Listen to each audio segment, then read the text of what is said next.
This can pop up.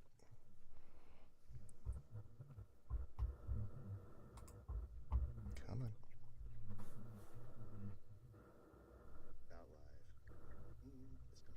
Okay, we're live. How's everyone doing? Real Doing good. great. Doing great. So this is going to be a fun podcast. We've had Gary Wolf on here before, and he's a lot of fun. So I'm going to introduce him.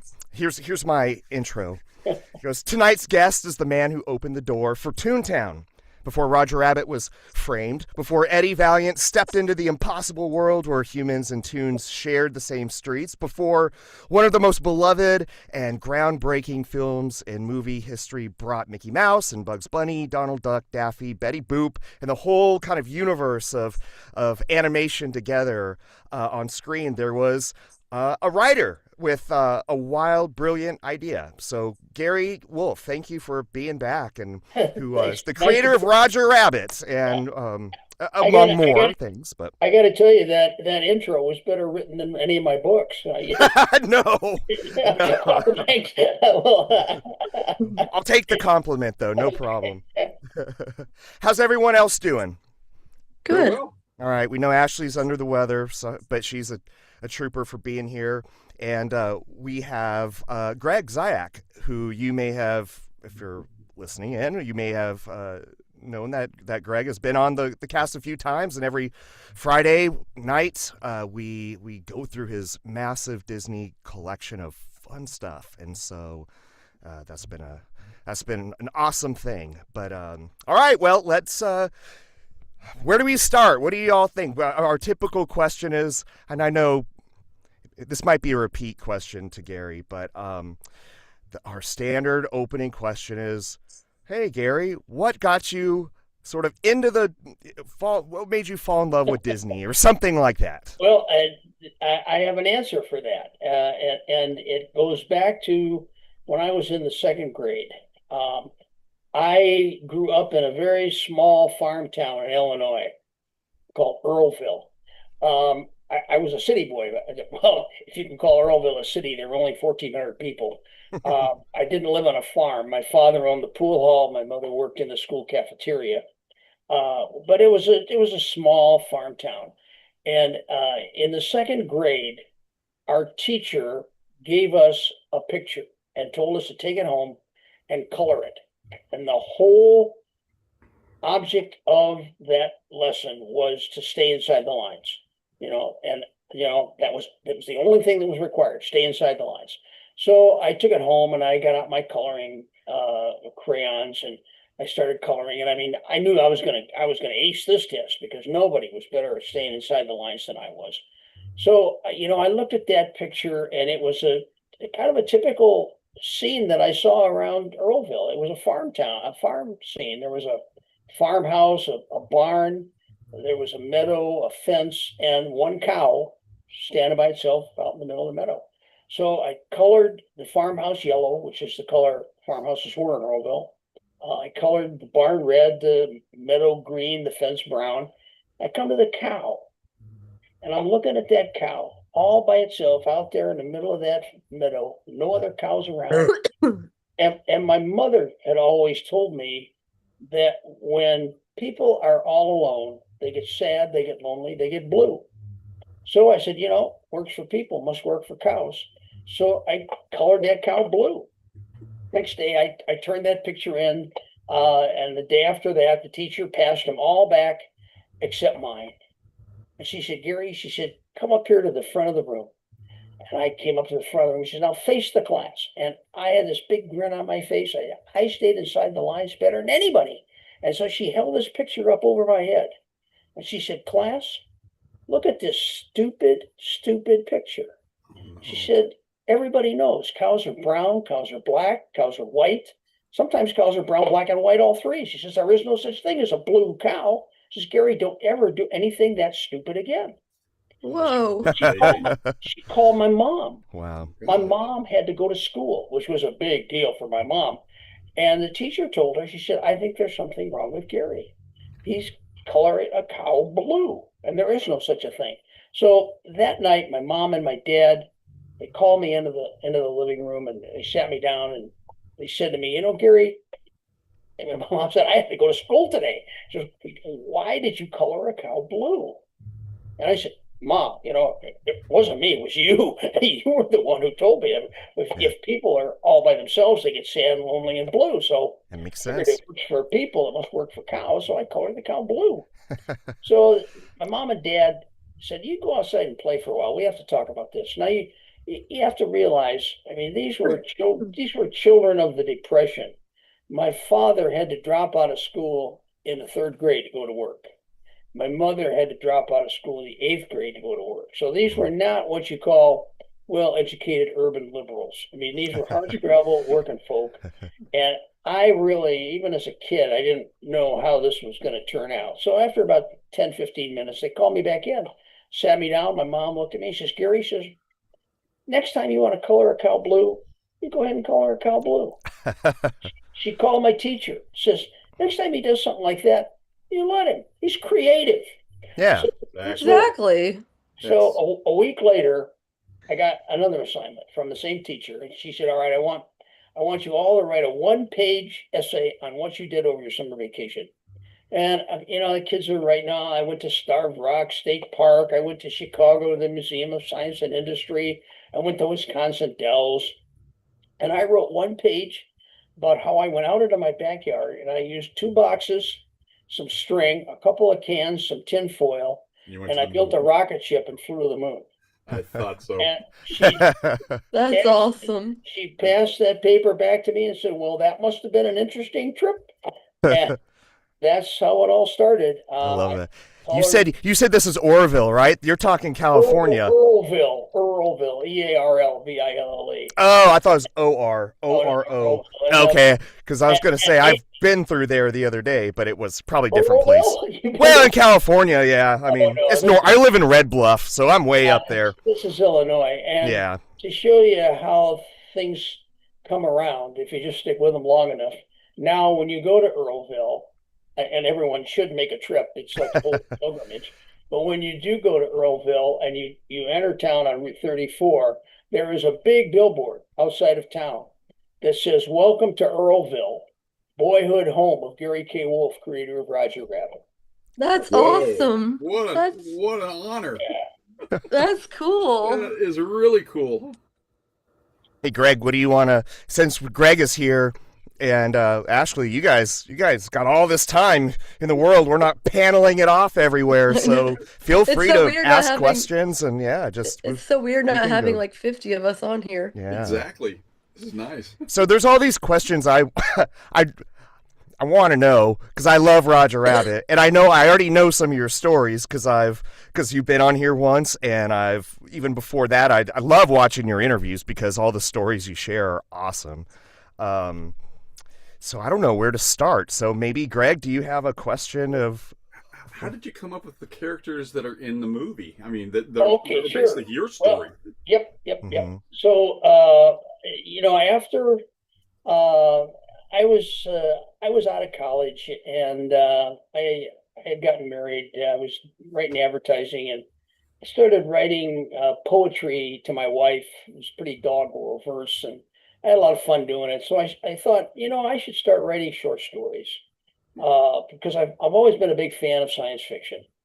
And I wrote a short story and sent it off to Damon Knight's Orbit series, which is a hardback short story science fiction collection, and he printed it. And I thought, that's easy. So I kept writing them and I kept sending them off, and they kept getting printed. And I wrote 15, 20, 30, and they all got printed. And I started to realize, instead of writing 12 short stories, I could write a novel. And, really make some big bucks, because short stories were getting me $50 a piece. Well, maybe I could get $100 for a novel. So I wrote a novel called Killer Bowl. I had an agent by that time, and he sent it off to Doubleday, and Doubleday bought it. And they said, we like your writing so much, we're going to give you a 4-book contract. You can write anything you want. Killer Bowl is number 1. Give us 3 more. Anything you want, we'll print. Yeah, so Killer Bull was number one. I then wrote A Generation Removed, which was number two. I wrote The Resurrectionist, which was number three. So I came to my fourth novel, and I always want to push the envelope. I always want to do something that nobody has ever done before. And so I wanted my fourth novel to incorporate the three things that I loved in my youth. And again, you gotta go back to my mother. This is my mother again, good mother. Uh, my mom told me, she said, you know, Gary, if you want to get out of this town, if you don't want to wind up staying here for the rest of your life and running your dad's pool hall, what you have to do to make that happen is to read. Read, read, read, read, and that will get you out of this town. So I read. As a kid, I was always reading. I had a book with me constantly. Well, you know, I'm a kid. What did I read? I read comic books. Superman, Batman, Wonder Woman, Donald Duck, Uncle Scrooge, whatever you got, romance comics, horror comics, anything you got. I read it and read it. And, you know, good mother that my mother was, she never once said, don't read that, it'll rot your brain. So I grew up mom too. and loving comic books, and then by extension, the cartoons that I saw at our local movie theater and later on television. My other reading material of that period was something that my dad read. And these were called true crime magazines. And I don't think they exist anymore. I haven't looked at the newsstand. I hope they don't exist because they were magazines that featured stories about true crimes, always murders, and always illustrated with real photographs of the crime scene. And if you ever saw a movie called Road to Perdition with Tom Hanks, yep. Jude Law played a guy in that movie who was based on a real guy named Weegan, who would go to crime scenes and get there before the police arrived and then rearrange the dead bodies so they were more photogenic, right? Yeah. And then sell those stories to magazines. And that was what my dad read. And, you know, they were all over the house. And again, so they were there. I read them. And again, my mom never said, oh, don't read that. That's terrible for you. I was reading. So luckily, I graduated to a better caliber of crime fiction. Dashiell Hammett, Cornell Woolrich, Mickey Spillane. But my loves from my youth were comic books, cartoons, comic strips in the newspaper, and hard-boiled mysteries. So I said that, you know, I want to write a novel that incorporates those things. Well, not easily done, right? So I was trying to come up with a premise. What could I do that incorporates those things?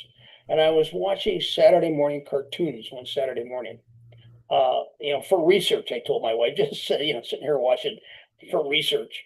And the cartoons were pretty terrible. But I was fascinated by the commercials because I saw cartoon characters. I saw Captain Crunch, Snap, Crackle, and Pop, Tony the Tiger, the Trix Rabbit. They were talking to real kids, and nobody seemed to think that was odd. And I said, you know, what a great idea that would be for a book. What if you had a world where cartoon characters were real? What kind of a world would that be? So I spent a year figuring out what kind of a story I could do that would incorporate cartoon characters in a human world. And a couple of the conventions that I came up with, which I just loved and used in the book, my characters in the book were characters from comic strips and comic books, not cartoons. So they didn't speak in words, they spoke in word balloons. So if you were talking to a cartoon character, you didn't talk to him, you read him. You would put up a word balloon, you would read the word balloon, and if he turned around, his word balloon would turn around, and you either had to learn to read backwards or you had to go around to the other side of him and read him forwards. And, you know, if somebody got shot with a cartoon gun, it produced a bang balloon. Yeah. And bang balloons are pretty fragile. They're about the thickness of a piece of Delft china, and when they hit the sidewalk, they break. But a good forensics expert can reassemble them. And then if you find the gun that you think committed the murder, you fire it, put up another bang balloon, and if the two bang balloons match, that's the murder weapon. Yeah. But when a Toon plays the piano, the notes go off into the the air, and you can collect those notes and then cut them into 8x12 sheets, and that's where sheet music comes from. And it's so, I love that. It's so imaginative. And I was writing some notes because I was like thinking about the world in which you've built, and it's like it's part classic animation, it's part Hollywood satire a little bit, but it's part love letter to the absurd, or imagination, and it's great that the Toons had egos and contracts and scandals and careers and anxieties and real souls that are made of ink, stuff like that. Absolutely. And the underlying theme of my Roger Rabbit books is segregation and discrimination. Toons live in a place. They're carted away to Toontown, which is for second-class citizens. Humans don't think that Toons are as good as they are. And in reality, Toons are no better, no worse than humans. They're just different. That's a good point. I never thought of that, actually. Yeah. And they got that in the movie. Steven Spielberg got it, and Bob Zemeckis got it. But anyway, so I wrote the book. It took me a year. And clearly the best book I'd ever written in my life. So I sent it off to Doubleday. I said, here's the fourth book in my 4-book deal. And Doubleday rejected it. The first reject I had ever had in my writing career. They didn't understand it. And I asked my editor, I said, Sheriff, why did you reject this? And she said, well, I thought it was brilliant. Nothing like this has ever been written before by you or by anybody. But it's so different from anything you've ever written. It's so different from anything anybody's ever written, that I had to send it to the marketing department, and they're the ones who rejected it. So I called the head of the marketing department at Doubleday, and I said, Chuck, why'd you reject my book? Yeah. He said, well, there's no category for this on the bookstore shelves. It's not a regular mystery. It's not a children's book. It's not a fantasy. It's not science fiction. There's no category for this. I can't sell this book. And I said, all right, Chuck, what would you do if today somebody gave you Alice in Wonderland, The Wizard of Oz, or Gulliver's Travels? What would you do? And he thought about it for me. He says, I couldn't sell those either. So I went to my agent. I said, Bill, what are we going to do here? If I can't sell this book, I don't want to be a writer anymore, because this is what I want to do. He said, no, wonderful book. We'll find a home for it. So he started sending it out to other publishers, at other editors, sometimes, different editors of the same publisher. Along the way, Roger Rabbit racked up 110 rejects. It was rejected 110 times. And in those days, I don't get many rejects, so I don't know how they do it now, but in those days, you got them by letter. It came by mail, right? And my wife used to call my trip out to the post office, out to the mailbox every morning, the daily disappointments, because I'd come back with 5, 6 rejects on Roger Rabbit. And finally, the book went to St. Martin's Press and landed on the desk of a woman named Rebecca Martin, who had just published a big major bestseller for them. And so the president of the company said, Rebecca, I'm going to give you a vanity project. You can publish whatever book you want, your vanity project. And just at that moment, Who Censored Roger Rabbit came across her desk. And she loved it. Editors all loved it. They all loved it. It was the marketing department. So she took the book, read it, and she took it directly to the president of the company and said, okay, here's the book I want to publish. And he said, okay, I'm going to take it home. I'm going to read it tonight, get back to you in the morning. So he took it home, read it, came back to her in the morning, called her into the office and said, Rebecca, I told you could publish any book you want, but you can't publish this book because I can't sell it. There's no category for this on a bookstore shelf. And Rebecca stood up to the plate and said, look, you told me I could publish any book I wanted. Publish that book or I quit. What category did it become? Now I'm curious. Its own. I'm not sure it ever became a category. They printed it in very small quantities. Yeah.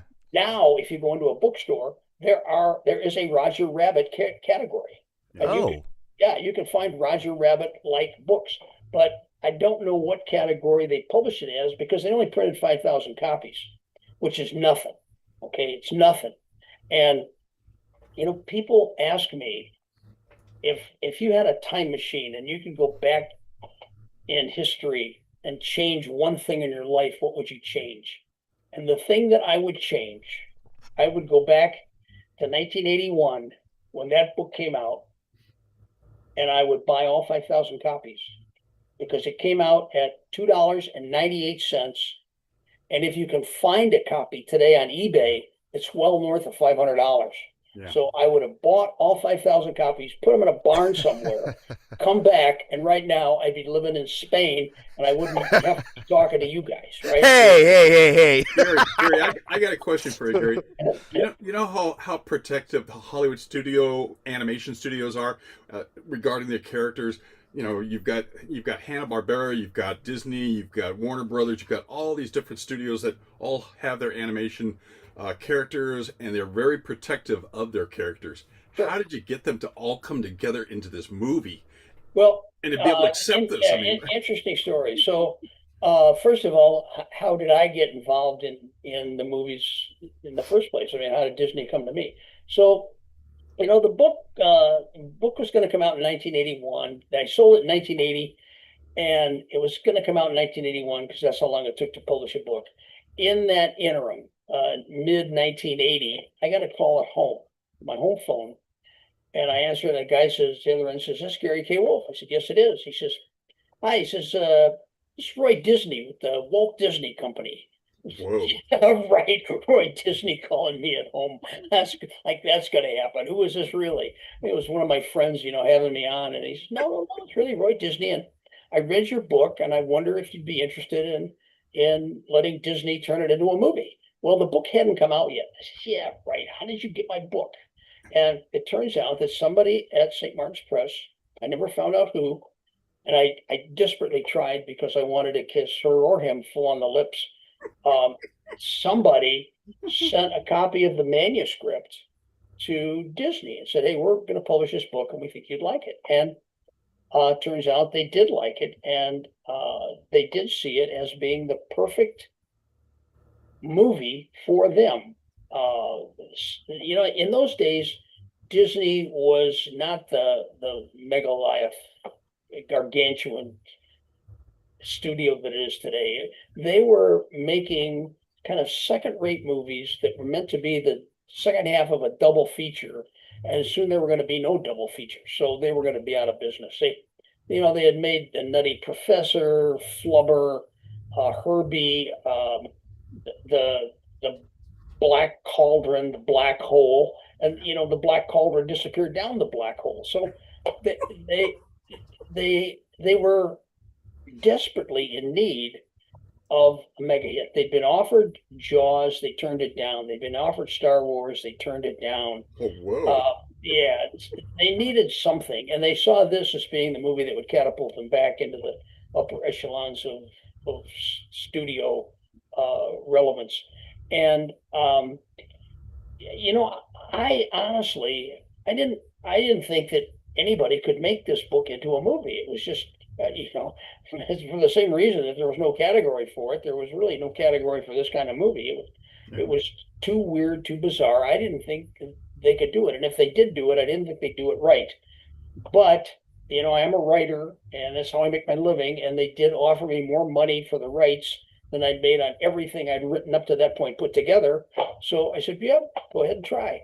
And this was 1980. For the first 5 years, they pretty well proved me right. They could not get their act together. They did not have the horsepower, the technical expertise, the creative expertise to do a movie that combined animation and live action.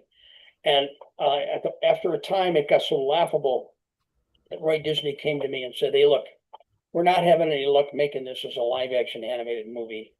What would you say if instead of animated characters, the characters were like costume characters like we have at Disneyland?" And I'm thinking, "Oh, no, I'm going to have the Disney stable of characters in my movie. I'm going to have Fred McMurray as Eddie Valiant. I'm going to have Haley Mills as Jessica, Dean Jones as the Rabbit, and Kurt Russell as Baby Herman." And Kurt Russell as Baby. Don't you think that compromises the principle just a little bit? And They said, well, yeah. So they continued trying and kept failing.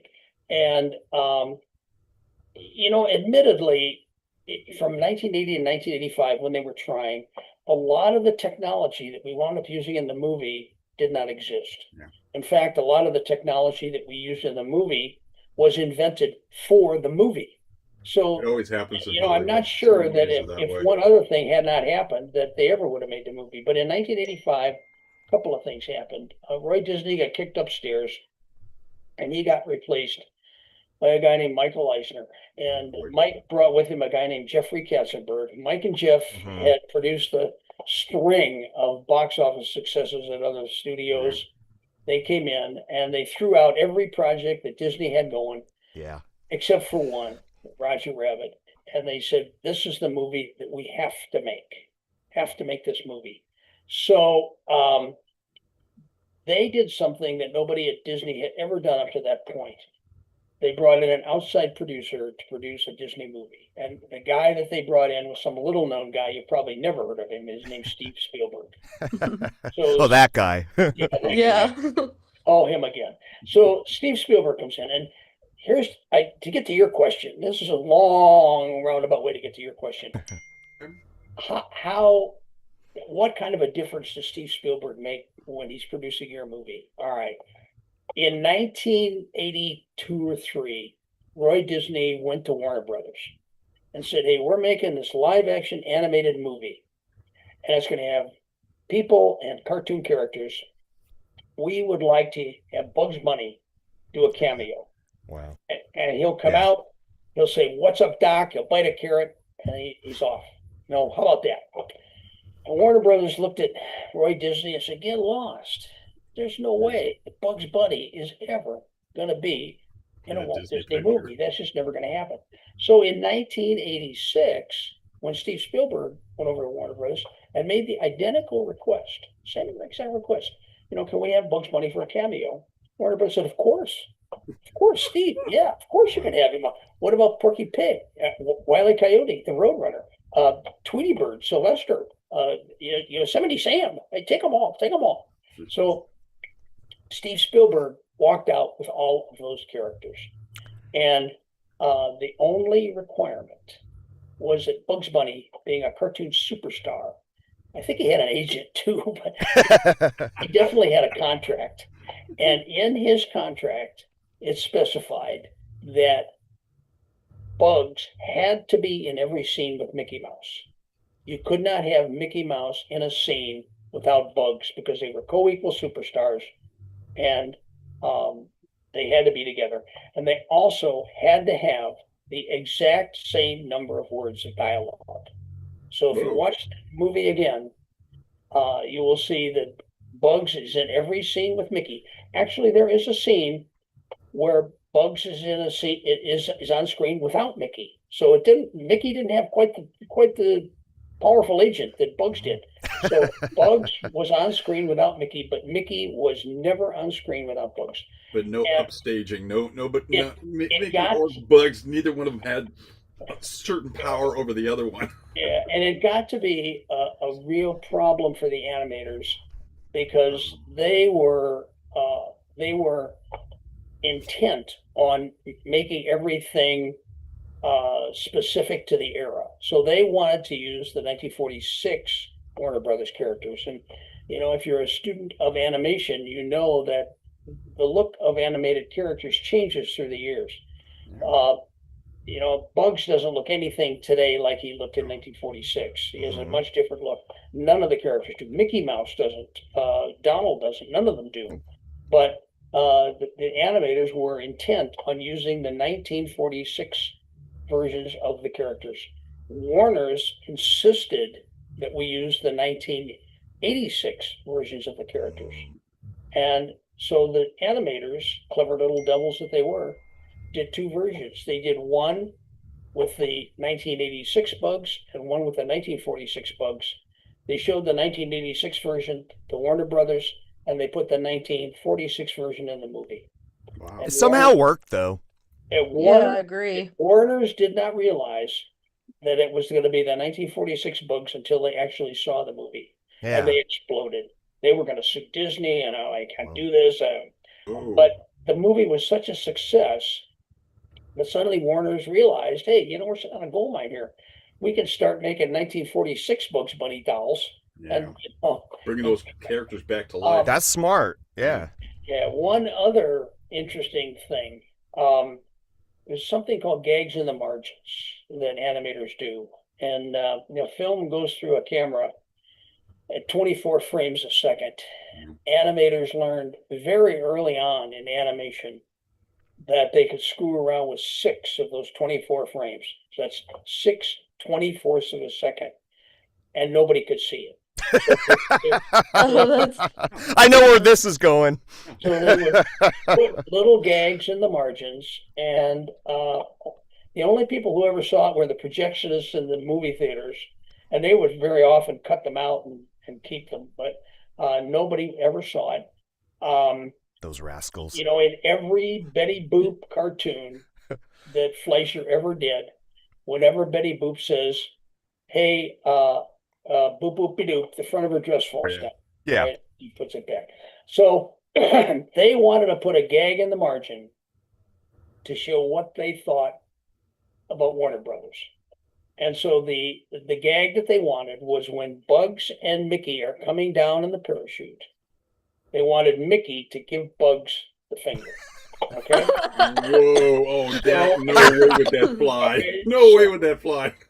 So the animation was being done in London by Dick Williams, who was a Canadian expat living in London, and he had assembled a group of animators from all over the world. A lot of ex-Iron Curtain guys came in, a lot of guys from South America. It was a real Tower of Babel. I mean, frequently, if you wanted to talk to the guy from Ukraine, you had to talk to the guy from Spain, who would talk to the guy from Italy, who would talk to the guy from, Afghanistan, who would talk to the guy from Ukraine.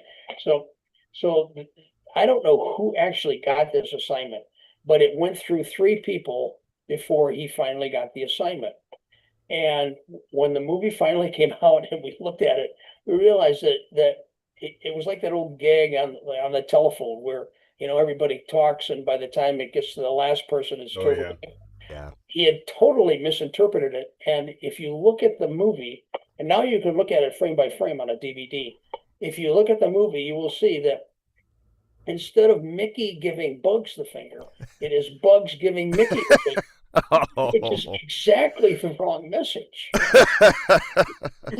I gotta check that out. Yeah, and another interesting thing, if you look at that scene and see Bugs giving Mickey the finger, look at the parachute cord, because written on the parachute cord, Bugs' parachute cord, and I just found this out a month ago. I didn't know this.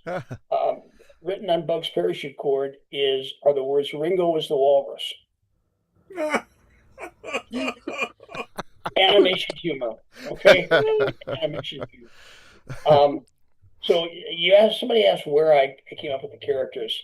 I wanted a rabbit because I thought a rabbit would work really well. Rabbits are cute. And I wanted a kind of a Disney rabbit, even though this was way before my association with Disney. But I thought it should be a brown rabbit, because nobody had a brown rabbit. Not a blue one? Bugs was gray. You could have gone blue, but that was Tiny Toons, so there was a blue rabbit. There was a white rabbit. So I came up with Roger and made him a brown rabbit wearing the red overalls, bow tie, yellow gloves. And, Baby Herman, I came up with him because in the 40s and 50s, in comic books mainly, there were a lot of adult babies. Yeah. There were Baby Huey, there were a bunch of babies who were grown men, but they were babies. And so I came up with Baby Herman.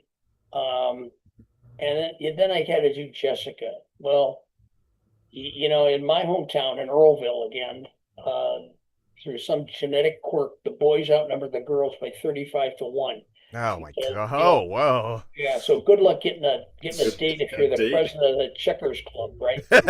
So I conceptualized Jessica as being my dream girl, the girl I would have dated if I could have gotten any girl at all to go out with me. So I made her into a combination of all the fantasy girls of my youth: Rita Hayworth, Ava Gardner, Marilyn Eddie Monroe. Grable, Marilyn Monroe, Red Hot Riding Hood, who was a Tex Avery character. And if you look at Red Hot Riding Hood, Red Hot Riding Hood cartoons on YouTube, Wild and Wolfie, Swing Shift Cinderella, you'll see that Red Hot is clearly Jessica's grandmother. And also, oddly, it was fascinated by Tinkerbell. I thought she was the sexiest little thing I'd ever seen in my life. I think we all did. Talk about weird obsessions. So the heart wants what the heart wants, you know. Yeah. I don't know. The other one who had a big influence on Jessica was an actress named Veronica Lake. Veronica Lake was an actress in the 40s and into the 50s. She was very small, and so she could star with a lot of the actors of the era, who were also little short guys like Audie Murphy, Alan Ladd, who was only like 5'2", and she was only like 4'8". But she wore her hair across her eye, like Jessica does. Mystery. And that was what got me thinking. And so I gave Jessica that hairstyle.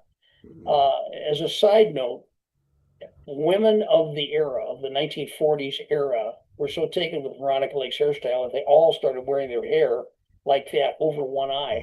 And of course, women were working in defense plants, making munitions, and they found that the accident rate skyrocketed, and they couldn't understand why. And they realized it was because all these women only see out of one eye. That makes logical sense. Industrial accidents. So Veronica Lake, in a real show of patriotism, cut her hair and went to bangs, and so did all the women, and we won the war. So that was how those characters came to be. I got a question. Can I ask a question real quick? Sure. It's popped in my head. When I think it's a good one. You've probably actually had this question probably a million times, but to me it sounds profound. Okay. When you write your book and you see the movie, how much of the world of the movie, and then what you've originally had in your head, like a great example is Roger Rabbit as being brown. How much do you how do you compartmentalize those two things in your head when you write your books? Because do you write hey, this is my world, over here, Roger Rabbit, or or do they overlap each other, or are they the same thing? Yeah, well, it's not like I sold the book to Disney and went off and came back 10 years later and there was the movie. I was involved in that all the way through. I mean, Steve Spielberg, Bob Zemeckis, the director, they had read the book when it came out and always thought it would make a good movie. They valued my creativity, and they called me into meetings, and I would sit there sometimes I'd be in meetings with 35 of the most talented, creative people I'd ever met in my life. Yeah. All throwing out ideas on how to make my book funnier. And I'm thinking, where were you guys when I was sitting at my kitchen table at 6 a.m. writing this thing? If you'd have been there then, I'd have had a Pulitzer Prize. Yeah. So, it's not like they completely reinvented my world. Definitely not. They kept the important thing, and I knew that if that book was going to be a movie, that the story had to change. I knew that, and if you read the book, you'll see why the story has to change. But so I was prepared for it, and if you're a writer, you have to accept that if your book becomes a movie, a book's a book and a movie's a movie. The two are different mediums. And sure, absolutely. Yeah. They did the things. They kept the things that I thought were most important. They kept the characters. Roger, Jessica, Baby Herman, and E. Valiant. They could have changed it to Roger Raccoon. They could have changed Jessica's name to Sally. I don't know.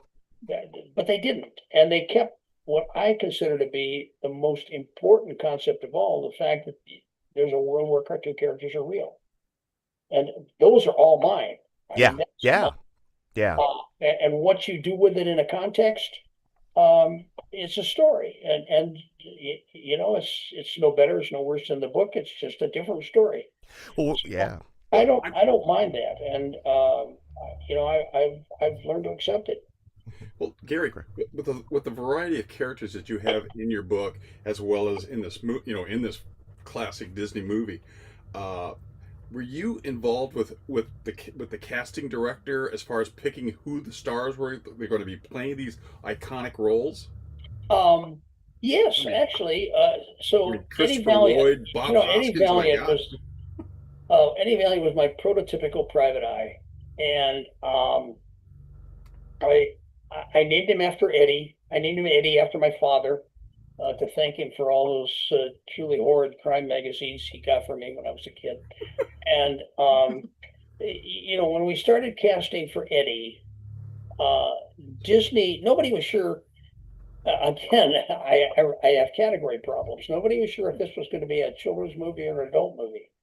So they wanted to have, or if it was going to be any good at all. So they wanted to have somebody bankable, somebody that would bring people in no matter what the movie was. So we wanted a bankable star. Everybody, me included, wanted Harrison Ford.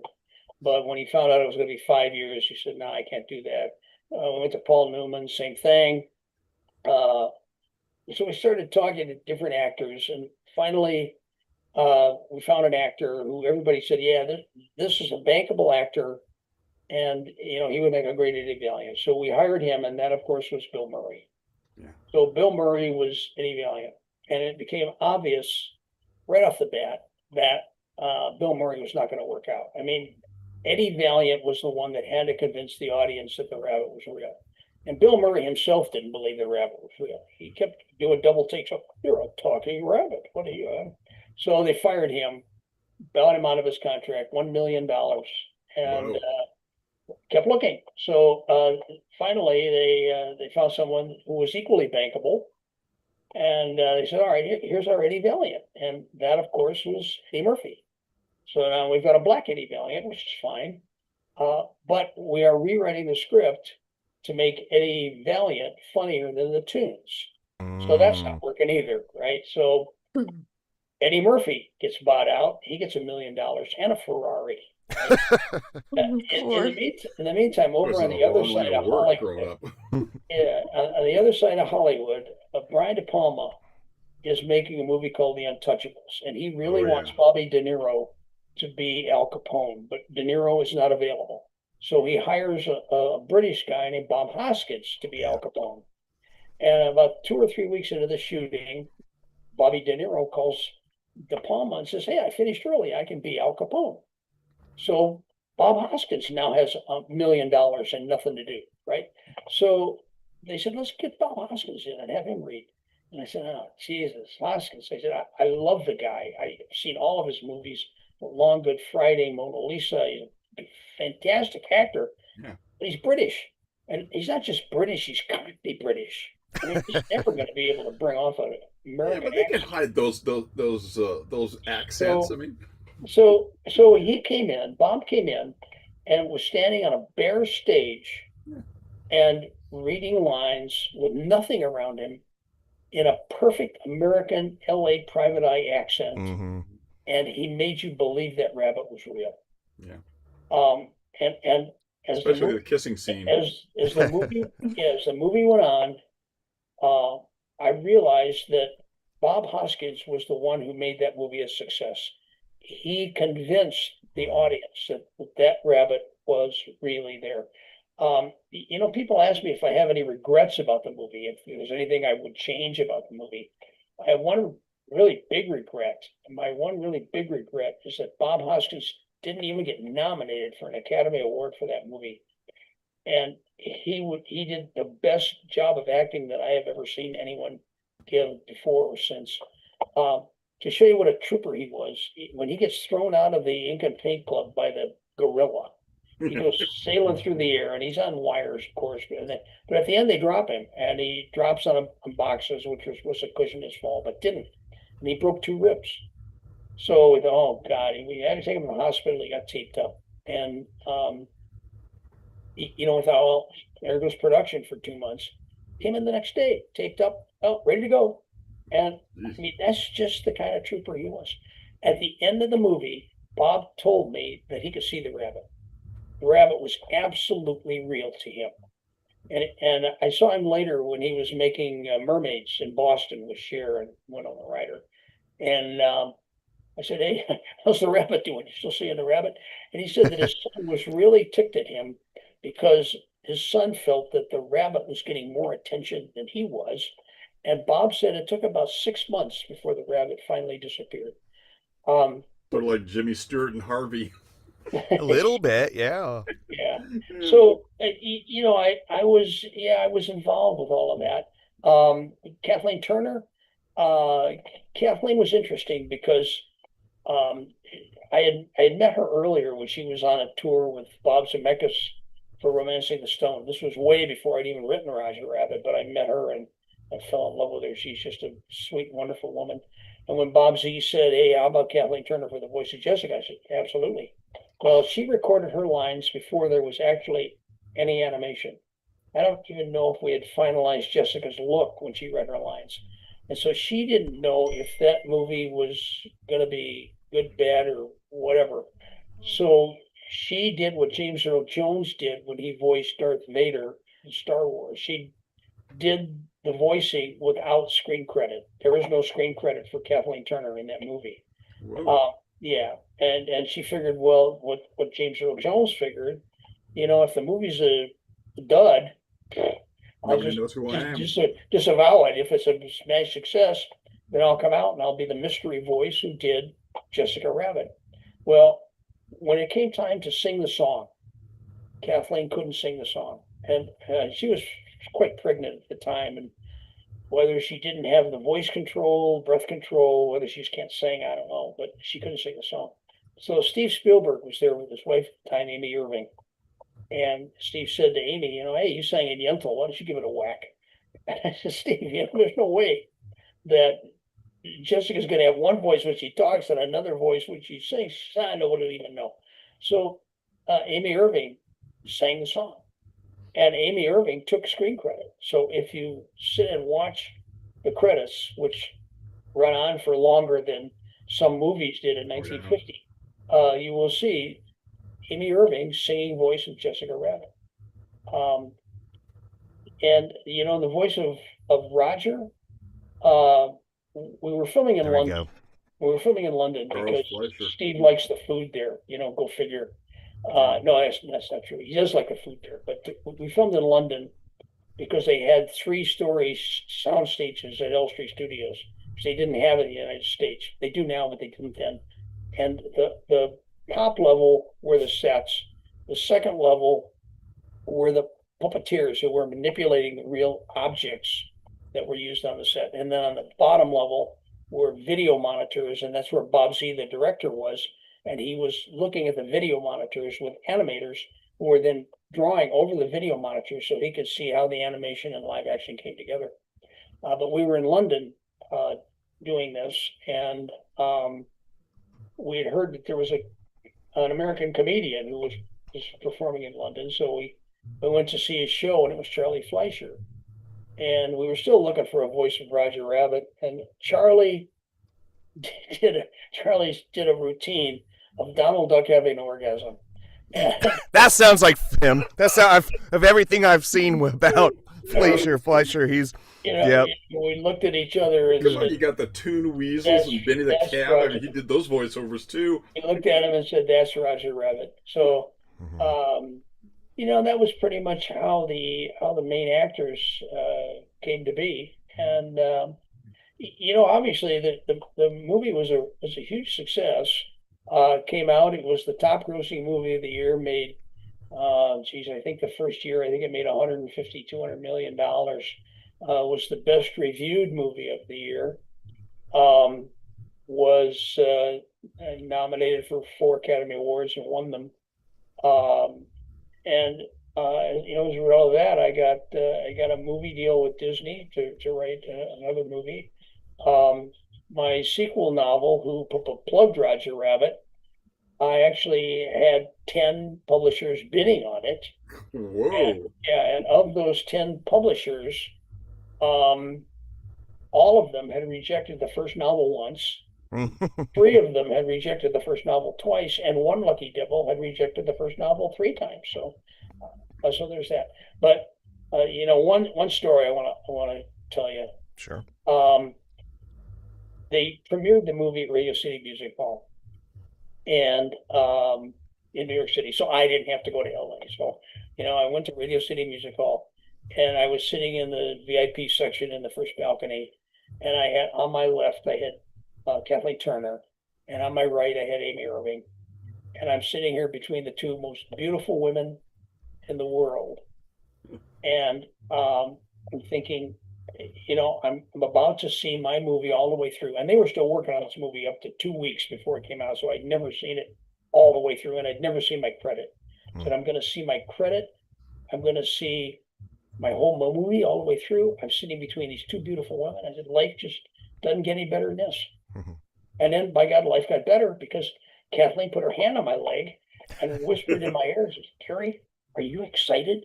And I said, Kathleen, you have no idea. Oh, Jessica.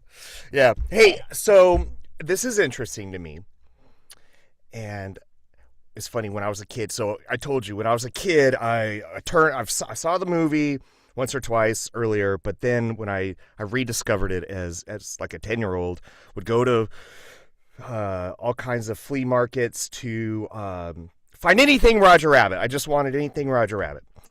But then I went to the store one day, and I saw there was just this VHS copy of shorts, Roger Rabbit shorts. There was Tummy Trouble and Roller Coaster Rabbit and Trail was the other one. Trail Mix Up was the other one. I'm looking at. I remember all those. But those were cool too, and I was like, I had no idea. It's like law of attraction right here. It just appeared, but it just seems like they were so well done too. And the movie, and especially those shorts, are just filled with gags in the margins.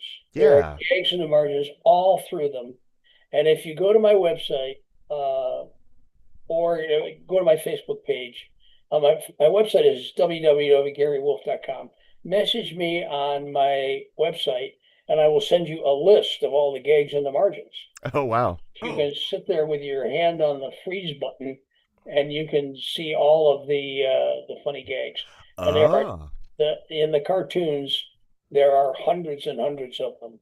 I wonder how many of them ended up on the cutting room floor. I mean, I told you about Betty Boop. Well, the animators wanted to do an homage to Fleischer. And so in the scene with Betty Boop, where she says, I still got it, ain't I Eddie Boop Boopy Doop, they wanted her dress to fall down. And so they said, what do you think? Can we do it? I said, way over my pay grade. I said, you got to go to Steven. He says, well, you go to him. He likes you.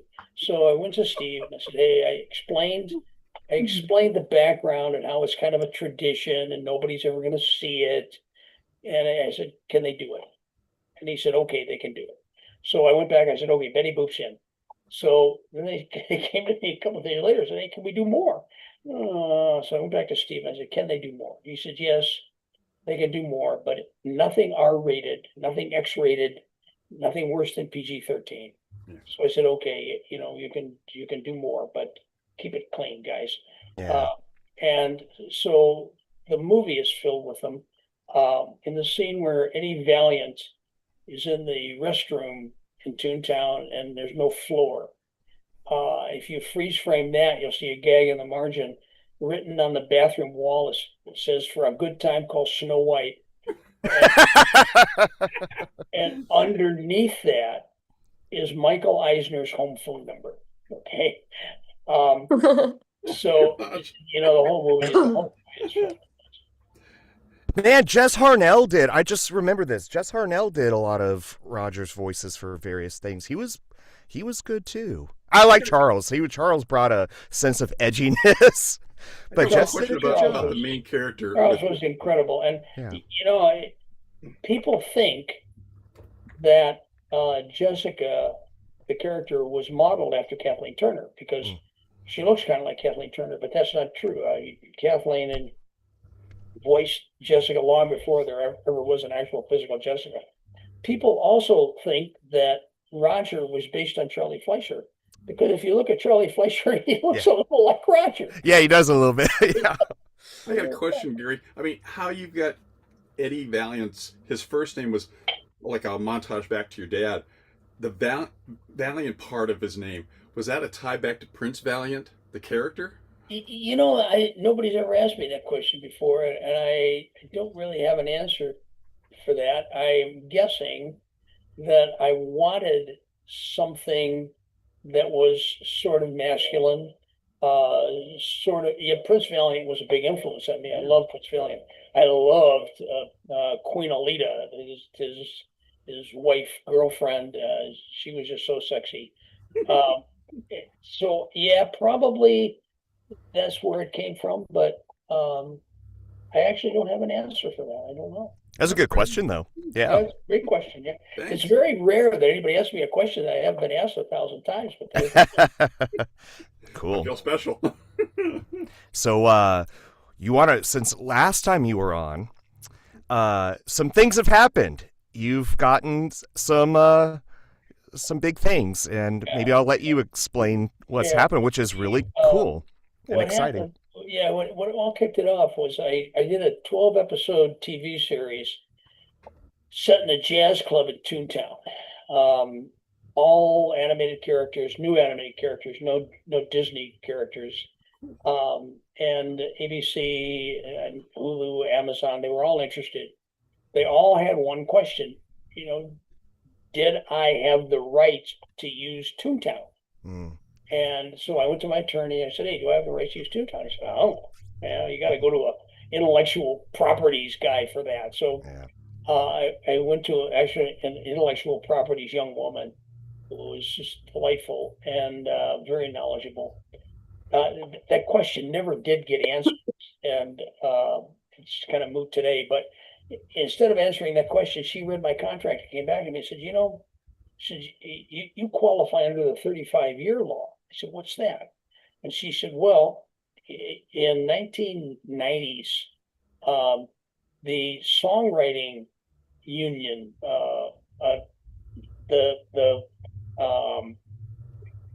guys who petitioned Congress for legislation, a very powerful lobby, said, hey, we sold songs to publishers back in the 30s, 40s, and 50s. They made a ton of money on it. We didn't get anything. How about passing a law that says after 35 years, we can get back the rights to our songs?" And Congress said, "Sure, why not pass the law?" And these guys and women could get back the rights to their songs. Well, there's a little known loophole in that also applies to writers. After 35 years, you can get back the rights to a property you sold to, let's say, a movie studio.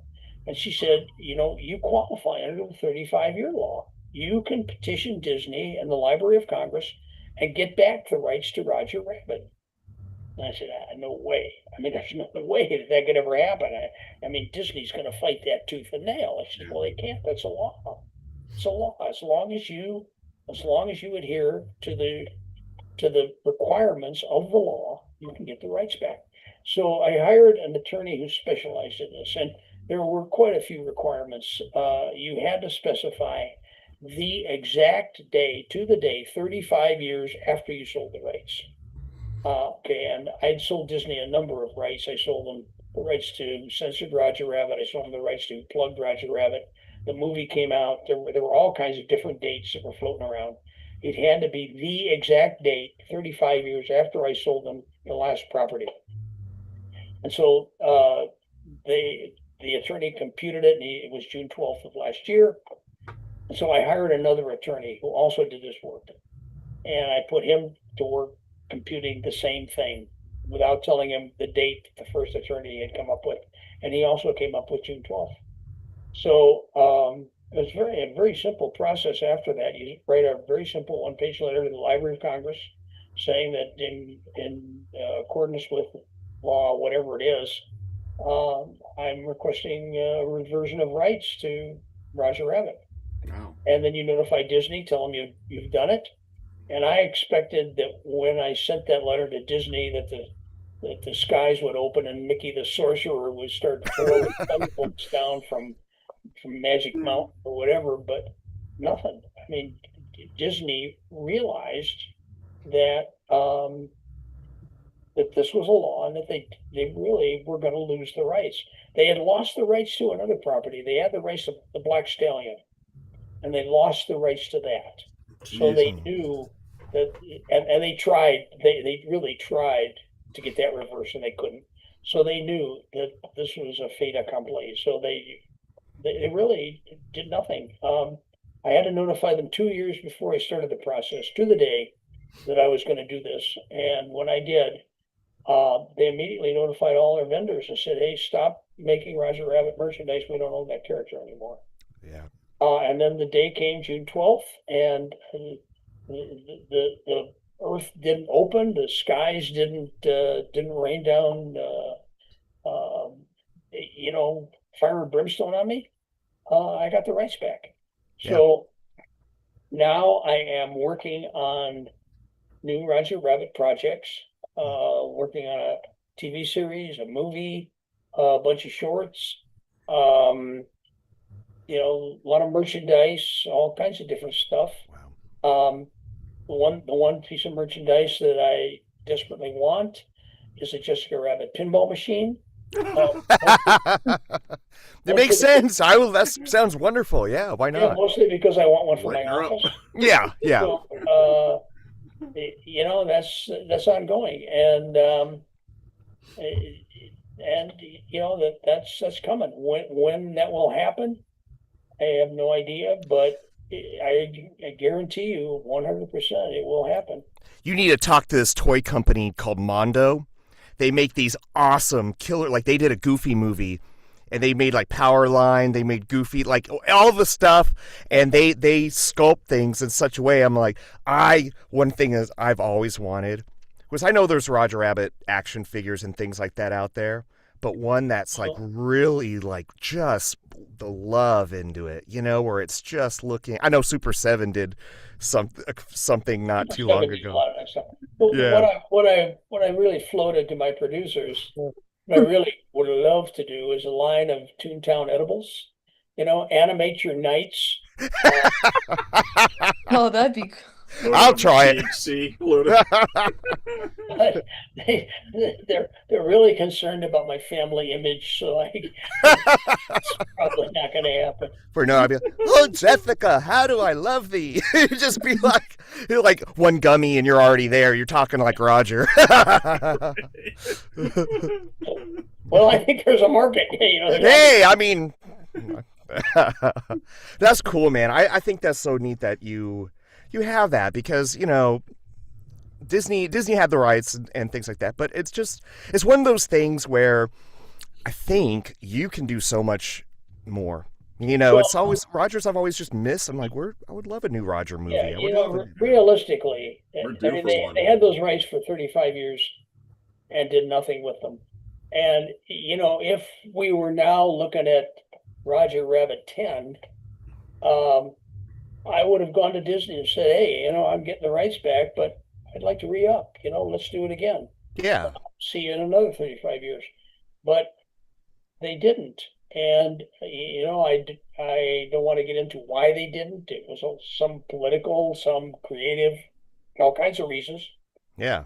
But they didn't. So I will. Yeah.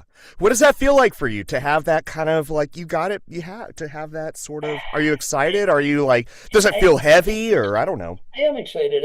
I always felt that at my age, I either be retired or dead. And I don't think I'm either one. And I am actually working harder now than I have ever worked in my life. I'm having story conferences every day with some of the top writers in television. Some of the, I can't tell you because it's so confidential. But Academy Award-winning writers, Emmy Award-winning writers, and again, they're throwing out ideas to make my books and my ideas funnier. And my wife just said today, she says, "I don't think I've ever seen you this happy." And Good, yeah. it's true. I have not been this happy for a long, long time. Yeah. That's awesome. Get home after one of these meetings, and you pull out your pen or typewriter and just whipping out another story. I can only imagine how inspirational those meetings are to you, Gary. Oh my gosh. Well, Gary, what do you think? Did we do all right? I think you did wonderful. Okay. I'd like to leave you with one last story. Sure. Okay? Let's go out I'd like to on go a great with one last story. All right, so you asked the story about Stephen getting the characters from other companies. Stephen wanted to make sure that everybody who was involved in the movie in a significant way had his or her favorite character in the movie. So Dick Williams, the animator, his favorite character was Droopy. Bob Hoskins' favorite character were Heckle and Jekyll. Bob Zemeckis, Roadrunner, and Wile E. Coyote. So Stephen made sure he went out and got those characters. And he came to me and he said, Gary, he said, I want to make sure that your favorite character is in the movie. Steve, I think I'm covered. I got Roger, I got Jess, I got Baby Herman. I don't think you have to worry about me. He said, I want to do something for you anyway. So if you watch the movie, and remember I told you about gags on the margins, Mhm. it's going to be a blink and you miss it, event. But if you go to the film, and when Eddie Valiant is driving through the tunnel and he's heading through the tunnel, it's dark and all of a sudden the curtains part and there's birds and singing and flowers and dancing. The sun setting and all that. Yes, if you look to the left, and I'm again 6/24 of a second. If you look to the left, just as he comes out of the tunnel, you're going to see a yellow farmhouse, a red barn, a brown fence, a green meadow, and a blue cow standing all by itself in the middle. That's awesome. That is awesome. That's really cool. It's funny how with Roger Rabbit and how great a movie that was. I saw how that opened so many other doors for other movie directors. I mean, what comes to mind is, did you ever see the movie Ready Player One with the video games? Yeah. I mean, Roger Rabbit opened that door, for bringing so many of those kind of characters. There were a lot of movies made because of Roger Rabbit. Cool World, Space Jam. Yep. The new Chip and Dale has everything in it. That new movie. I'm not a fan of that one because I think the reason Roger Rabbit succeeds, Space Jam, Cool World, and Rescue Rangers don't, is Roger Rabbit had heart. Yeah. It had a story, and it had characters that you emotionally cared about. Touched all of our hearts. And I don't think those other ones had that. No, and there were real stakes in Roger Rabbit too. There were real stakes. Yeah. And you worry about, I mean, there's death of Toons in it, and it's not so edgy where it's not family friendly. It is, but there's just real stakes. Oh my God. Good point. I have been accused of traumatizing an entire generation of children and adults because of the scene where Judge Doom dips the red shoe. It needed to happen, in my opinion, because and there was a little edginess in Roger, just a bit, but it wasn't. Let me deal with the red shoe first. Yeah.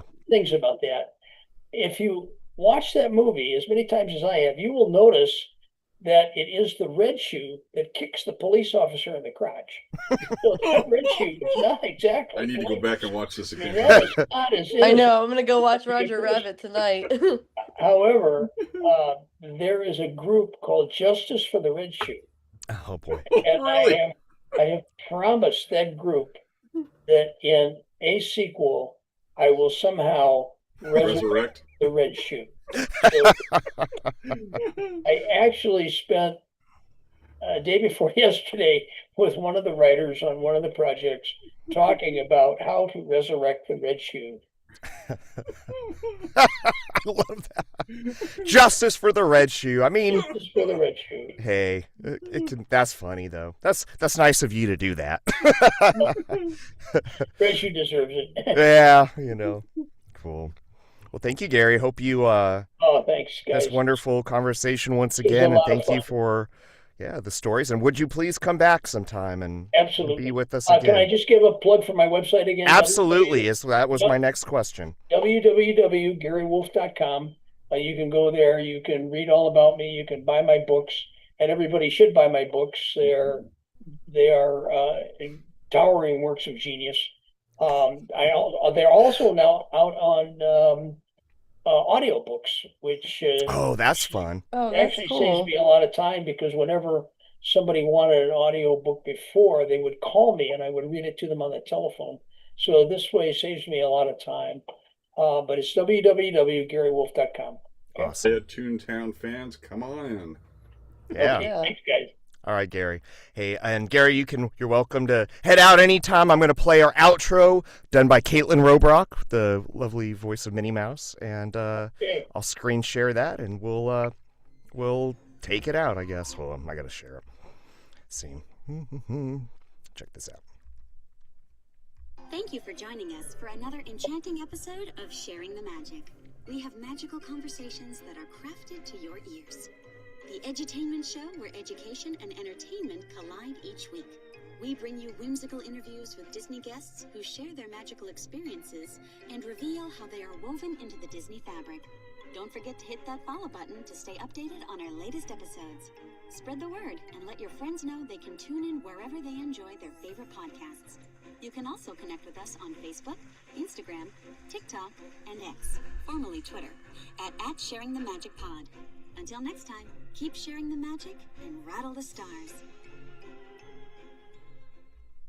Cool. That's great. I love how she did that for us. I know it's probably kind of low because I think it was going through my mic, but anyways, we'll get better at it. All right, Gary, Awesome. thank you. It was fun. Nice meeting you, Take Gary. care.